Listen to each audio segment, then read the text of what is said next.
All right, so let's finish up this organic chemistry topic with this will be video number 3 for chapter 15.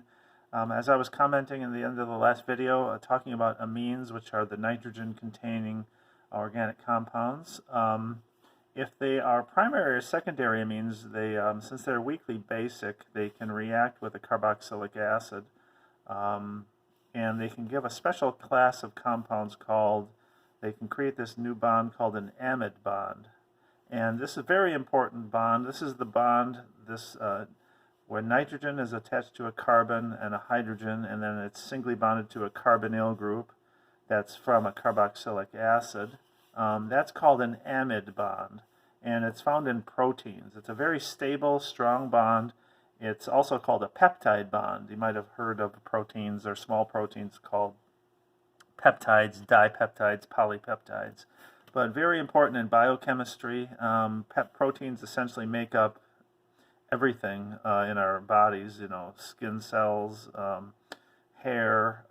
They're part of the cell walls. They're found in viruses. They're everywhere. Very important. But they're all based on this the basic building block of an amide bond, which is made from a amine donating a proton. Excuse me. Really similar to the ester reaction where you spit out a water molecule. If you have one of these hydrogens combined with this OH, you get H2O. So water is lost again from this reaction. Like in a lot of organic reactions, water is lost. And you join this nitrogen with this carbonyl group here, and you make this very strong amide bond. But it's just an acid-base reaction. That's just one of many reactions that amines undergo. But since they're bases, they will follow the same sort of reactions that most inorganic bases would follow. How do we name amines? This is our last compound. Now, amines have this sort of pyramid shape. Here is an amine. In an organic molecular modeling kit, you'd see nitrogens are usually represented with blue. But they only have 3 places for attachment, since nitrogen really wants 3 bonds. Carbon likes to have 4, as you know. Hydrogen just wants 1. Oxygen likes 2. Notice oxygen always really wants 2 bonds, whether it's part of a carbonyl group or whether it's bonded to an alcohol. The red atoms just like 2 bonds. Nitrogen, since it's right next door to oxygen, further to the right, it likes 3 bonds. It has a pyramid shape. So the approximate bond angles in amine are about 109, maybe a little less, 107 degrees, because this model doesn't have a lone pair of electrons, but it's really sticking out of this nitrogen atom, a lone pair. As you can see, it's kind of a pyramid shape in this model. This would be called dimethylamine because it's got 2 methyl groups attached, and it's a secondary amine. So it'd be kind of similar to this structure here, where you have an N with an H and 2 carbon groups attached to it, just like this one would. But this is how we classify amines, and how we name them is pretty straightforward and simple. A tertiary amine, like this one, as long as it has 3 carbon groups attached to the nitrogen, notice it doesn't have any more room, so there's no hydrogen here. But it's named according to what groups are attached to the nitrogen. So there's 3 of the same group, 3 methyl groups, so we call it trimethylamine. And this would be the line drawing of it. You don't necessarily have to put the lone pair of electrons in there. If you have a secondary amine like this, there's a few ways to name these, especially when the groups attached to the nitrogen are different lengths of carbon. This one has a propyl group attached and a methyl group attached. So the common way to name this, I think the easier way to name this, is to alphabetically list the different groups that are attached to the nitrogen. So we have a methyl group starting with M, and we have a propyl group starting with the letter P. So this is the proper alphabetical order. You write it as one word, and I put the propyl in parentheses to kind of separate it from the methyl, but you don't necessarily have to do that. If you just wrote this word methylpropylamine without the parentheses, that would be correct as well. But that's a secondary amine. Here's the line structure of it. Here's your CH3 group. Here's your CH2, CH2, CH3 group. And you still have to put the H in for a line drawing because, again, you have to specifically draw anything that isn't part of the zigzag chain. You have to tell us what it is, even if it's just a hydrogen. But the other way, the IUPAC way to name these is like this. You look for, just like we did with all the other functional groups, you look for the chain of carbons that contains the nitrogen that's the longest chain. And in that case, it's this one, 3 carbons. So that is 3 carbons based off propane. So that's why it's called propylamine. So this is how we name an amine, by just dropping the ANE of propane and adding YL with the word amine. And then we give it a rather interesting notation. We say that attached to the nitrogen, that's why it's a capital N, N-methyl propylamine. This part here of the name is telling you what's over here on the other side, attached to the longest chain, N-methyl propylamine. There's a few other ways to name these things, but they're going to get confusing. So I think these are the 2 ways you can understand that isn't too bad. But I would, if you just give me the common name, that's sufficient. This sort of, here's another secondary amine. Here you have, instead of 2 different groups, you have the same group attached. So it is easier to name. And you don't have to tell me that the hydrogen's there. By saying that it's di something, I know that it's a secondary amine because there's 2 carbon groups attached to the nitrogen, and they're both the same. So dipropylamine. Here's the line drawing of it as well. You can write this in a few different ways. If you want to write this in the condensed form, you would write it as CH3, CH2, CH2 with an N with a lone pair, and then the same thing on this side, it's CH2, CH2, CH3, but you have to draw in the hydrogen here. Or you can write it as a completely condensed formula.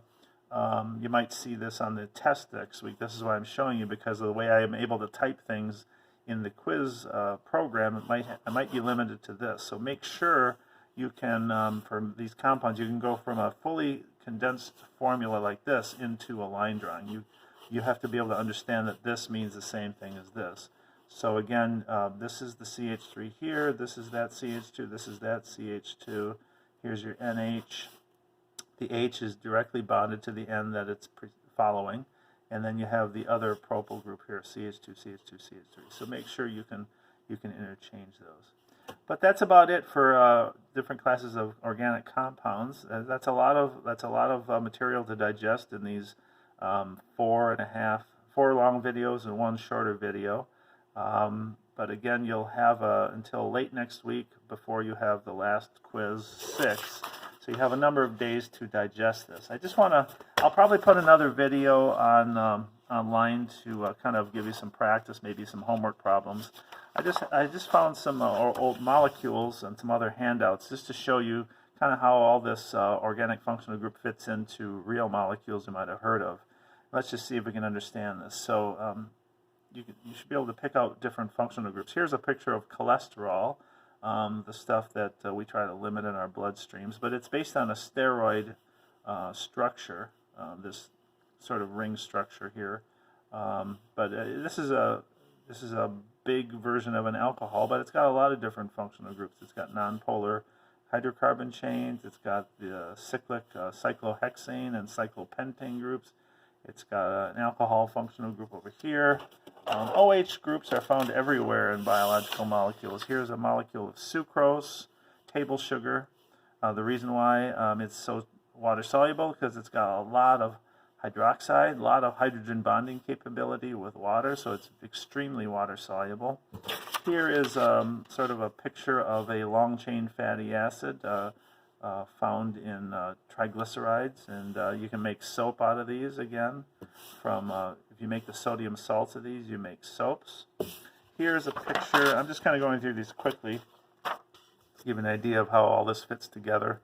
Here's a picture of the hormone testosterone. It's got a ketone functional group. It's got an alcohol, but like cholesterol, it's got that same ring structure. Notice that you'll see this a lot in hormones, that in steroids. You see this pattern of these cyclic rings, and then the only thing that makes cholesterol different from testosterone, different from progesterone, is what's attached around the perimeter of the ring and how many double bonds there might be.